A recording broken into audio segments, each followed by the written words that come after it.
어서 오세요. 이곳은 조용한 밤, 꿈과 이야기가 머무는 밤의 도서관입니다. 오늘도 당신을 위한 한 편의 전래동화가 준비되어 있습니다. 어릴 적 들었던 그 이야기, 그 시절의 따뜻했던 숨결이 오늘의 밤을 감싸줍니다. 눈을 감고 마음을 가볍게 놓아보세요. 그리고 천천히 이야기를 따라가 볼까요? 지금부터 한국 전통 이야기의 숲으로 당신을 초대합니다.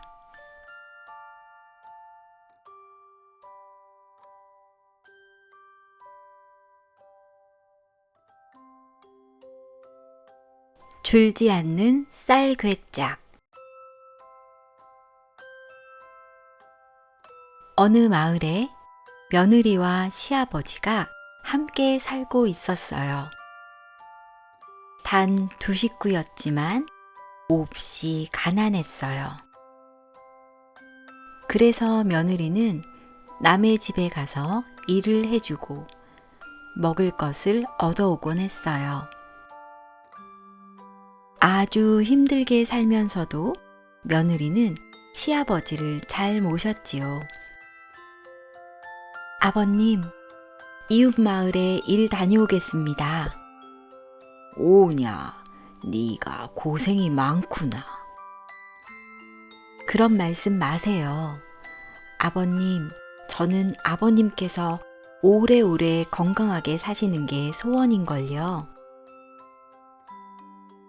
며느리는 항상 시아버지를 더 잘 모시고 싶은 마음뿐이었지요. 어느 날 며느리가 일을 마치고 집으로 돌아올 때였어요. 그날은 오후부터 비가 내려 일을 마치지 못해 품삯을 받지 못했어요. 그래서 이 다음에 한나절 일을 더 해주고 돈을 받기로 했지요. 며느리는 비를 맞으며 집으로 돌아오는데 자꾸 눈물이 흘렀어요. 어쩐다지 아버님께 드릴 저녁 끼니가 없으니. 끼니를 거르게 될 시아버지를 생각하니 마음이 아팠어요. 그런데 며느리가 골목을 돌아 나올 때였어요. 길바닥에 똥 한 무더기가 있는 게 눈에 띄었어요. 며느리는 걸음을 멈추고 똥을 유심히 바라보았어요. 어머나, 보리쌀이 있네. 똥이 빗물에 씻겨 나간 곳에는 누런 보리쌀이 소복이 남아 있었어요. 며느리는 똥 속에 있는 보리쌀을 보자 더럽다는 생각보다는 아까운 생각이 먼저 들었어요. 이 보리쌀이라도 가져갈까? 굽는 것보다는 이거라도 끓여 먹는 게 낫겠지. 며느리는 보는 사람이 없나 주위를 살피며 앞치마에 보리쌀을 주워 담았어요. 집에 돌아온 며느리는 똥냄새가 나지 않을 때까지 보리쌀을 여러 번 씻었어요. 그러고는 그 보리쌀로 밥을 지었답니다. 솥에서 김이 나고 구수한 밥 냄새가 풍겼어요. 어디 한번 먹어보자. 똥 냄새가 안 나야 할 텐데. 며느리는 그릇에 밥을 담기 전에 한 숟가락 먼저 떠서 먹어보았어요. 시아버지가 배탈이 나면 안 되니까요. 시아버지는 그런 줄도 모르고 여느 때와 마찬가지로 아주 맛있게 보리밥을 다 먹었어요. 얘야, 아주 맛나게 잘 먹었다. 너도 어서 먹어라. 하루 종일 일하느라 얼마나 힘이 들었냐? 예, 아버님, 저는 부엌에서 먹을게요. 며느리는 시아버지가 맛있어 하자 마음이 놓였어요. 똥냄새가 안 나서 정말 다행이야. 아버님께서 끼니를 거르시는 건 차마 볼 수가 없어. 며느리는 자기가 한 일을 다행으로 여겼어요. 그런데 며느리가 부엌에서 설거지를 하고 있을 때였어요. 우르르 쾅쾅! 갑자기 천둥 번개가 치면서 비가 세차게 내렸어요. 며느리는 가슴이 철렁 내려앉았답니다. 아이고 무서워라. 똥에 있는 보리쌀로 밥을 지어 시아버지께 드렸다고 하늘이 나한테 천벌을 내리나 보다. 며느리는 겁이 나서 부엌 바닥에 주저앉고 말았어요. 아이고 하느님, 잘못했습니다. 제발 목숨만 살려주십시오. 며느리는 두 손을 모아쥐고 벌벌 떨며 하늘에 빌었어요. 그때 마당에서 쿵 하는 요란한 소리가 들렸어요. 며느리는 저승사자가 온 줄 알고 무서워서 온몸을 오들오들 떨기만 했어요. 그런데 한참 지나도 아무 일이 일어나지 않았어요. 며느리는 용기를 내어 부엌 문틈으로 마당을 내다보았어요. 마당 한가운데에는 괴짝이 하나 놓여 있었어요. 참 이상한 일이네. 저 괴짝이 도대체 어디서 왔을까? 며느리는 무서웠지만 마당으로 살금살금 나가봤어요. 며느리는 괴짝을 들고 얼른 부엌으로 들어왔어요. 이 속에 뭐가 들었기에 이렇게 무거울까? 며느리는 궁금해서 견딜 수가 없었어요. 그래서 슬며시 괴짝을 열어보았어요. 아, 세상에 이런 일도 있을까요? 괴짝 속에는 하얀 쌀이 가득 담겨 있었어요. 너무 놀란 며느리는 뒤로 벌렁 넘어지며 엉덩방아를 찢고 말았지요. 아이고 엉덩이야.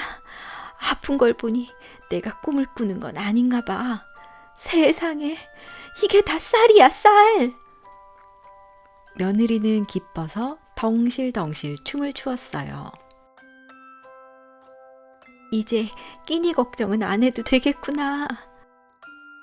며느리는 괴짝을 들고 시아버지 방으로 갔어요. 그리고 괴짝에 대해 이야기했답니다. 얘야, 이 괴짝은 틀림없이 하느님이 내리셨나 보다. 네 효성이 갸륵해서 주신 선물인 게야. 보통 괴짝이 아닐 테니 잘 보관하도록 해라. 예, 아버님, 소중하게 잘 두겠습니다. 다음 날 아침, 며느리는 괴짝에서 쌀을 퍼내어 밥을 지었어요. 얼마나 고마운지 쌀을 퍼내면서 눈물을 흘렸어요. 늘 아버님께 깔깔한 보리밥만 해드렸는데 이제는 하얀 쌀밥을 해드릴 수 있게 되었구나. 며느리는 입버릇처럼 고맙습니다, 고맙습니다 하며 쌀밥을 맛있게 지었어요. 그런데 그날 저녁에는 더 이상한 일이 벌어졌어요.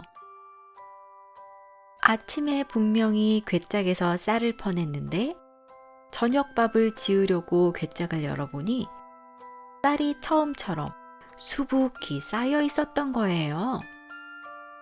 이상하다. 분명히 아침에 쌀을 퍼냈는데. 괴짝 안에 있는 쌀은 퍼낸 만큼 줄어들어야 할 텐데 다시 가득 채워져 있었어요. 정말 이상하네. 이게 웬일일까? 며느리는 저녁밥 지을 쌀을 퍼내고 내일 아침에 다시 잘 살펴보기로 했어요. 내일 아침이면 어떻게 된 건지 알 수 있을 테니까요. 며느리는 괴짝이 궁금해서 밤새 잠을 이룰 수가 없었어요. 다음 날 아침, 며느리는 눈을 뜨자마자 얼른 달려가 괴짝부터 열어보았어요. 그런데 쌀은 여전히 줄지 않았지 뭐예요. 어머나 세상에! 이건 요술 괴짝이야. 퍼내도 줄지 않는구나. 그날 낮에도 그날 밤에도 쌀은 여전히 줄지 않았어요. 며칠을 퍼내도 괴짝에는 다시 쌀이 가득 채워져 있었답니다. 며느리는 이 사실을 시아버지에게 알렸어요. 그리고 며칠 전 똥에서 얻은 보리밥 이야기도 들려주었지요. 그러면 그렇지. 네가 그렇게 효성이 깊으니 어찌 하늘인들 가만히 있겠느냐. 참으로 네가 대견스럽구나. 우리 집에 큰 경사가 났어. 시아버지는 일어나 덩실덩실 춤을 추었어요. 우리 며느리 장하다. 장하고 말고. 시아버지는 며느리의 손을 잡고 기쁨에 겨워 소리를 질렀어요. 이리하여 며느리는 영원히 줄지 않는 쌀괴짝으로 시아버지를 더욱 정성껏 모시며 끼니 걱정을 하지 않고 잘 살았답니다.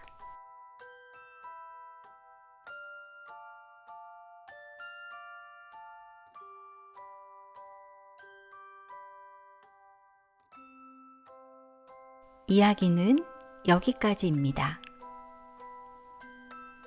오늘의 전래동화가 당신의 마음에 따스한 숨결이 되었길 바랍니다.